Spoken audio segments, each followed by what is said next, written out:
The day after the college entrance exams, my daughter Emily came home happily with newly styled hair and a brand new phone. Chapter 1.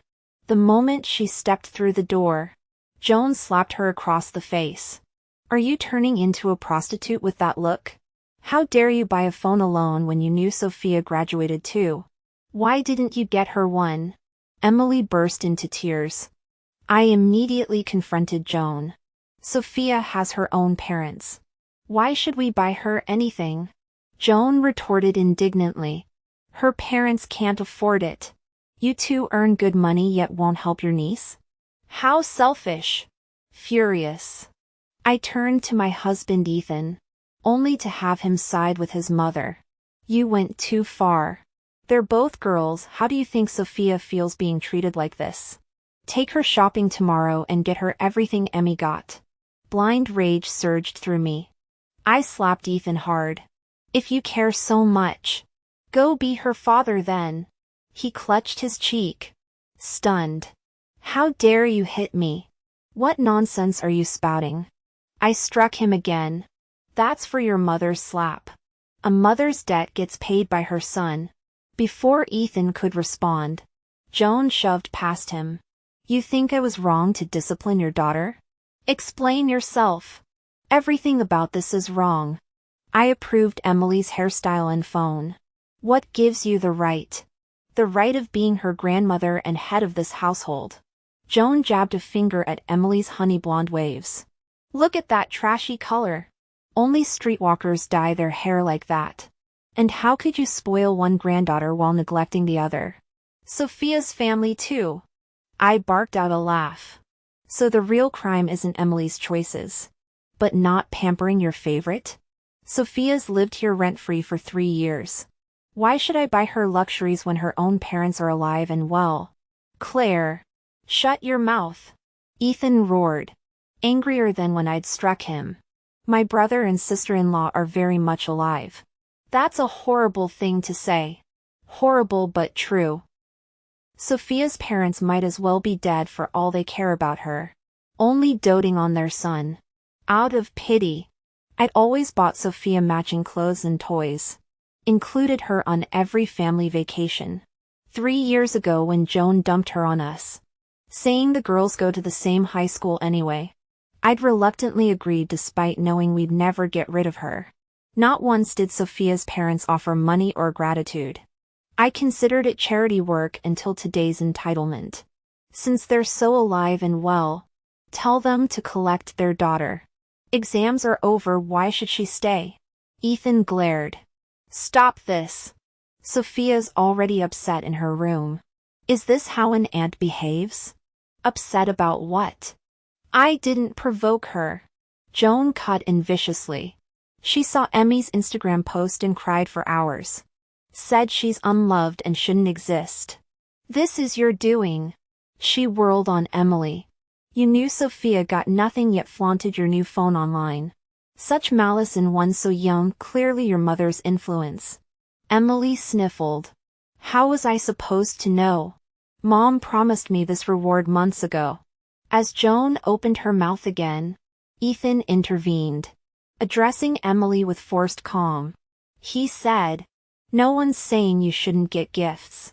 But as Sophia's sister, you should have considered her feelings. Sharing is important. Then why do you always favor her?" "Dad?" Emily's voice cracked. "You give her bigger allowances. Let her waste money on blind boxes while scolding me for buying one. She gets the master bedroom while I'm stuck in the closet. Am I your daughter or is she?" Emily demanded, voicing the same question burning in my mind. "Ethan, answer her. Tell her why you've always played favorites." His face flushed with anger at our confrontation. "Stop this nonsense. Of course you're my daughter. I've been more generous with Sophia because her parents can't afford these things." "Emily."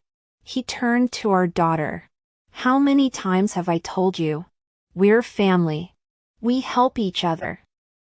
His glare shifted to me. "I'll excuse Emily's immaturity, but you're a grown woman. When will you learn basic decency? Fix your attitude. Tomorrow." Take Sophia shopping and get her everything Emily has. Oh. And buy her a laptop too, college students need one. Nothing fancy. Just a decent $1.500 model. 3 years. 3 years I'd tolerated Joan's meddling. Sophia's entitlement. Even Ethan's spinelessness, all to keep the peace during exams. But now? I'm done swallowing this crap. The hypocrisy ignited me. Last week he'd refused Emily's laptop request, claiming freshmen didn't need one. Yet suddenly Sophia needs it? I hurled my teacup at his feet. Not another dime for her. And she's moving out today. Now. Sophia emerged dragging her suitcase, theatrically avoiding eye contact. Aunt Claire never wanted me here. I'll sleep in hallways before I endure more scorn. The audacity. We'd spent nearly as much on her as Emily through the years. Sure. I drew the line at letting her keep Emily's bedroom post-graduation, but that made me the villain? Fine. Let her play martyr. Joan snatched the suitcase. You're staying.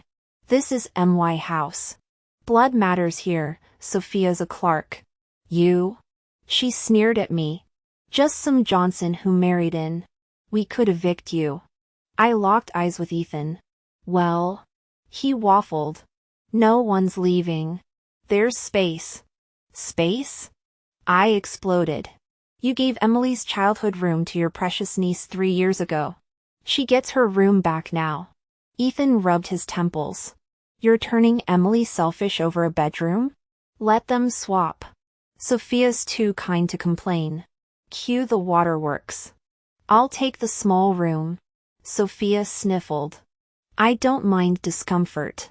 Uncle Ethan's kindness is enough. Joan beamed at her performance while scowling at us. See? Sophia's so gracious.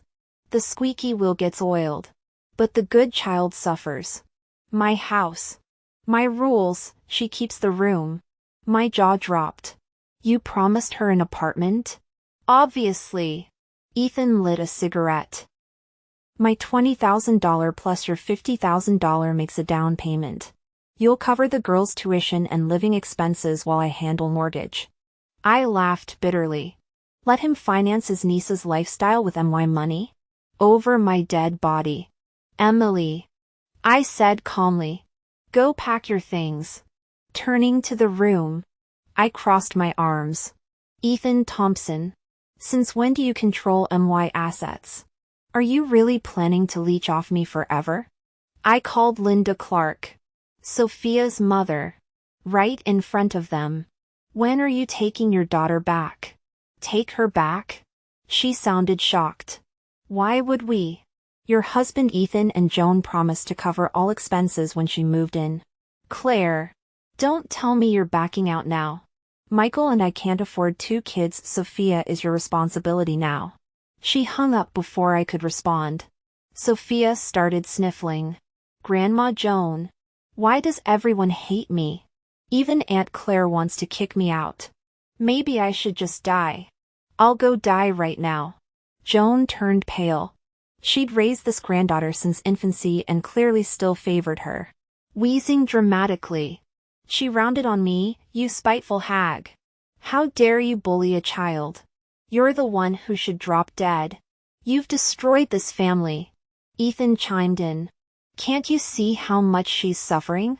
Where's your decency as her aunt? Their bloodshot glares finally broke me. I hurled the crystal ashtray at Ethan's head. Oh. Poor little Sophia needs company? Fine. I grabbed the ashtray again, smashing it against his temple. Crimson rivulets streamed down his face as he howled. Claire. You crazy bitch. I'm your husband. Joan screamed while staunching his wound with a dish towel. You'll make yourself a widow. Or is that what you want? You cheating whore? I'm calling the police. Go ahead. I laughed. Domestic disputes don't land anyone in jail. Remember? Sophia piped up tearfully. I know you hate me for not being your real daughter. But how could you hurt Uncle Ethan? Since I'm already the villain, I stormed into her bedroom. The little schemer hadn't packed anything substantial. My skincare gifts and Ethan's collectible figurines remained untouched. I began hurling her designer clothes into the hallway. She charged in, shrieking, "Get out of my room." "Your room?" My palm cracked across her cheek. "After 3 years of freeloading, you think you own my house? Let's fix that." I yanked her precious figurines off the shelves. "Who raised you to bite the hand that feeds? Where's your gratitude?" "Sophia?" Covering her face, Sophia wailed. "She hit me? Grandma, Uncle Ethan, she actually hit me? That old hag has lost her mind. She's truly insane." Joan and Sophia sobbed together. Dear heavens. How did I end up with such a terrible daughter-in-law? You beat your husband and niece, do you want to hit me too? Honestly, I wanted to slap her, but my upbringing held me back. I simply ordered, "Get out! Pack your things and leave immediately, or I'll throw everything out like trash." They resisted. Sophia could only sleep on the couch at her parents' 3-bedroom apartment, one master bedroom for Linda and Michael, a secondary bedroom for their son, and a study converted from the 3rd room. Not my problem. Their family issues didn't concern me. My daughter had endured 3 years of this nonsense. Enough. Ethan pressed a hand to his bleeding head, voice lowering. "Claire, you know Sophia's situation. Why won't we help her? A young woman without privacy or even a dresser, how's she supposed to live?" I scoffed. Not my damn business. When they refused to move, I started tossing Sophia's blind box collectibles. She scrambled to stop me. "Don't! Leave them alone!" "Why should I?" I kept throwing. "Uncle Ethan, please don't make me leave," she begged through tears. "I'll cook, clean, be your maid, anything." How pathetic. Predictably, Joan started crying. "Claire, if you dare evict Sophia today, you'll have to throw me out too." I pointed at the door. "Deaf old woman?" I said, "All of you get out, you, Sophia, and Ethan. Everyone." Silence fell briefly before Ethan slammed the table. "You can't make me leave. This is my home too." I slapped the property deed on the table. "Read it, my name alone. Premarital asset. Don't tell me you're shameless enough to steal my dowry house." He flushed. "Nonsense. After 20 years. What's yours is mine. Besides, I own property too."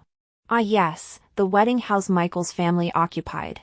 Joan only paid $1,000 initially, while Ethan and I covered the remaining $400,000 mortgage. We'd rented it to Michael and Linda for $200 monthly for 12 years, never raised rent. Never saw payments. Tell Michael and Linda to vacate too. I'm reclaiming the property for Emily. Ethan's face darkened. "Don't you dare harass them. They're settled there. Market rate's $5,000 monthly now. Why should I subsidize them? Emily needs her own space." Joan suddenly slapped me. "Enough. You'll destroy our family." I backhanded Ethan's face. "I warned you, every strike from your mother gets returned through you." The room froze. Joan lowered her trembling hand. Defeated. But she still warned me. "Don't you dare cause trouble at Ethan's house. Or I'll have Ethan divorce you." "Screw that. Today isn't about him divorcing me, I'm divorcing him." I screamed at Ethan. "Divorce? I'm fucking divorcing you." Ethan thought he'd misheard. "Have you lost your mind?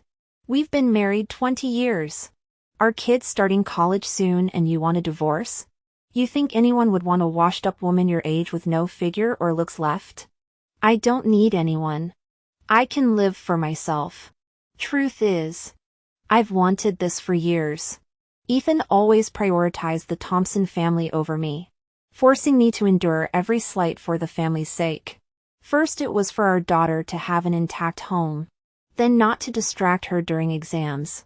Now, no more excuses. Freedom's finally mine. My daughter, Emily, stood beside me. Mom, I'm with you. I hadn't cried when Ethan yelled or Joan hit me, but now tears flooded down. I kept wiping my face, but they wouldn't stop. She handed me tissues. I know you've endured everything for me. No more holding back, go nuclear. I've got your back. The tears came harder, cheap and unstoppable now. Ethan turned purple, jabbing his finger at Emily. Whose last name do you carry? You're a Thompson. How dare you betray your own blood? Emily fired back. Mom grew me in her womb, not you. I'm changing my name tomorrow, call me Emily now. But don't worry. Sophia still bears your precious family name. Go live with your perfect little princess. Ethan staggered like he'd been gut-punched. You.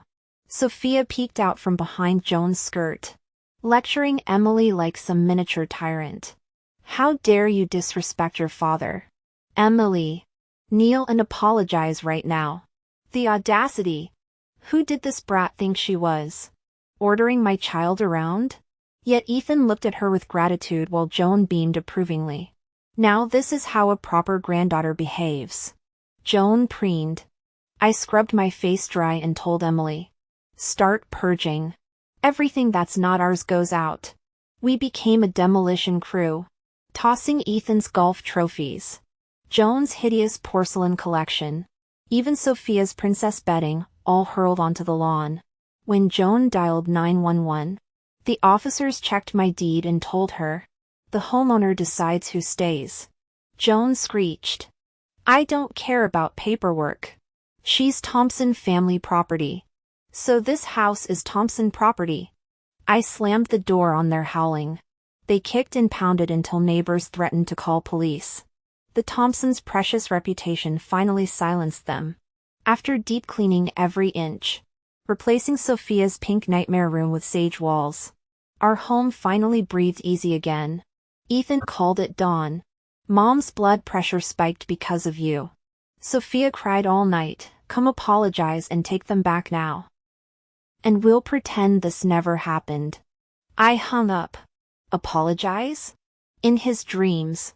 Grabbing my keys, I drove to my other property, where Michael and Linda squatted. My spare key still worked in their unchanged locks. Linda jumped when I materialized in her living room. How? You shouldn't. I jingled the keys. Landlords don't knock.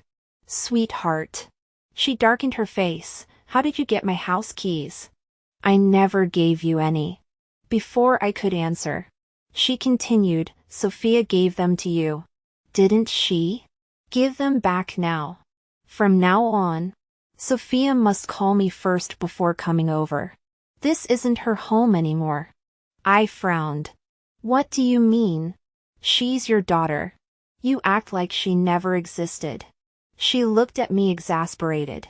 She's my daughter biologically, but there's no bond between us. She grew up with Joan since childhood. Never even called me mom properly.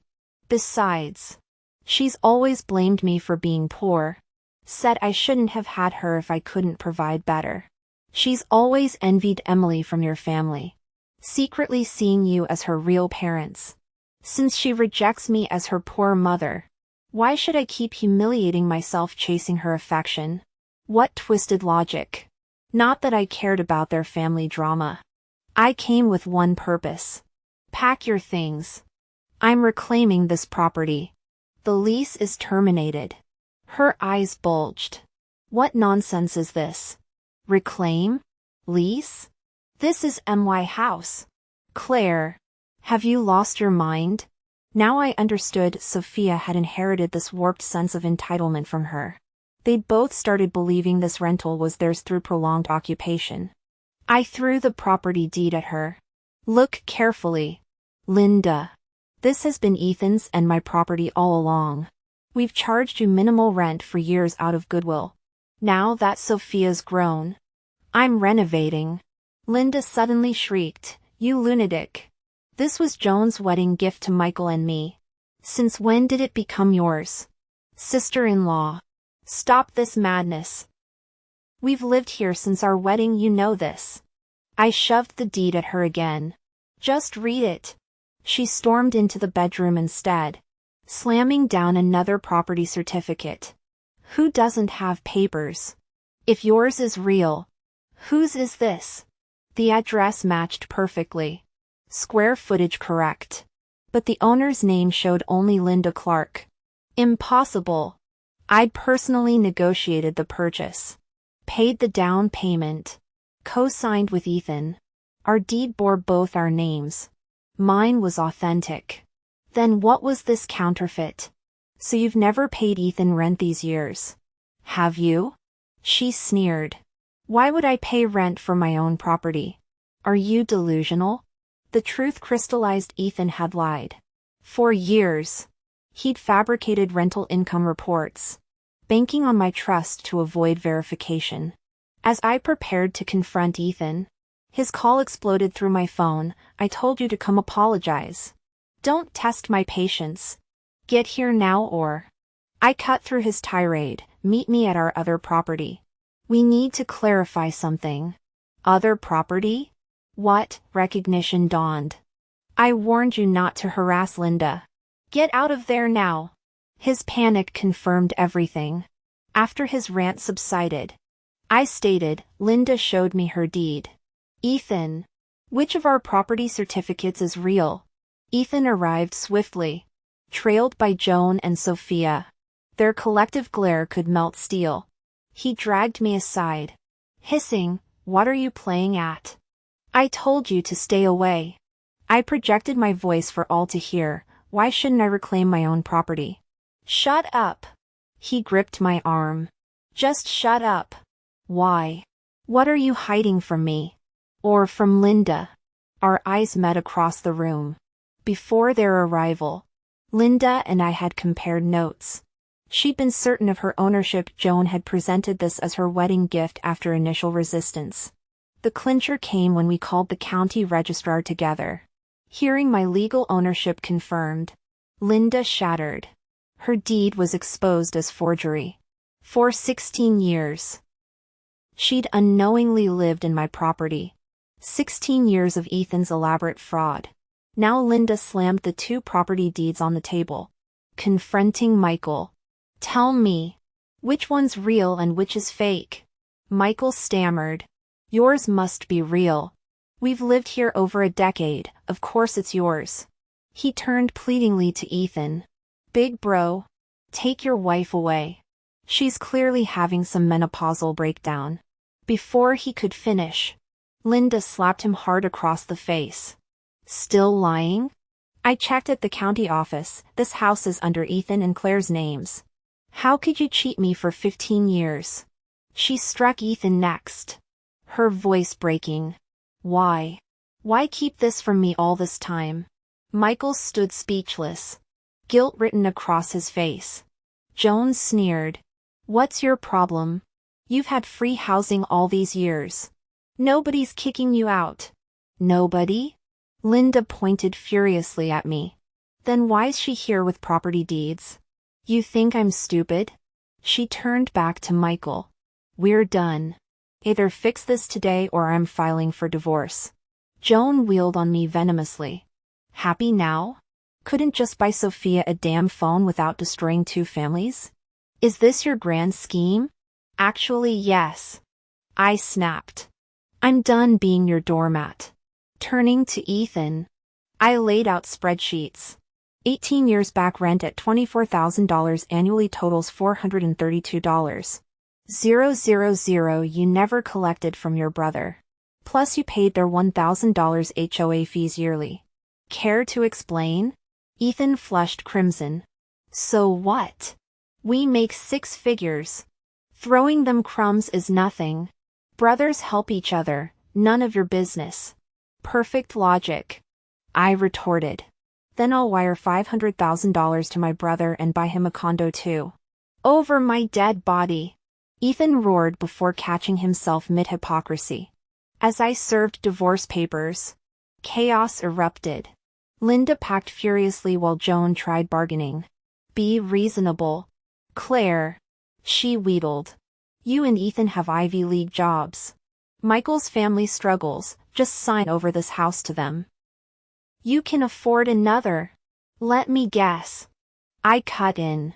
Then buy Sophia a condo too? Everyone wins except me? Joan nodded eagerly. Hell no. I shoved the finalized agreement at Ethan, our marital assets precisely offsetting 18 years of unpaid rent. He blanched reading the terms. The house I'd let Michael's family squat in for nearly 2 decades would return to me, while our savings split canceled out his financial negligence. You can't do this. Ethan sputtered. I never wanted divorce. Funny. I said coldly, watching Linda drag suitcases downstairs. Neither did I, until today. The Thompson family empire was crumbling.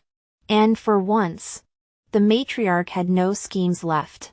My only surprise came when Linda flashed me a conspiratorial grin on her way out, apparently. She'd been waiting years for this reckoning too.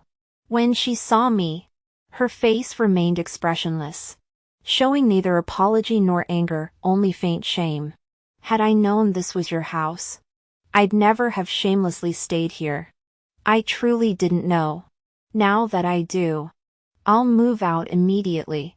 As for Michael, I can't control whether he leaves. I'm divorcing him. That lying family ruined my life. She was right, Michael refused to leave. He even tried to kill me, brandishing his fists. I'm not going anywhere. What are you gonna do about it? Huh? You ruined everything. My wife's divorcing me and taking my son. Why don't you just die? When fists weren't enough, he grabbed a kitchen knife. Thankfully, the police arrived in time. I'm suing him into oblivion. Ethan begged for leniency while Joan knelt before me. Spare my son. I'll do anything. My terms were clear. Transfer full ownership of Michael's house to me, and I'll drop the charges. Your call. Reluctantly, Ethan signed the divorce papers. I took all his savings and liquidated Michael's property. Originally splitting 50-50, Ethan surrendered his entire share for my understanding, leaving me with over $2 million cash plus another home. He got nothing. I immediately bought a home under my daughter Emily's name. When Sophia saw the social media posts, she threw hysterical fits. With the Thompson family homeless, Ethan rented a 2-bedroom apartment using his advance paycheck. No money remained for Sophia's home, or even basic electronics. Wailing about Emmy's better fate, Sophia demanded Ethan's salary card as security. Joan pushed him to comply. But for once, Ethan refused.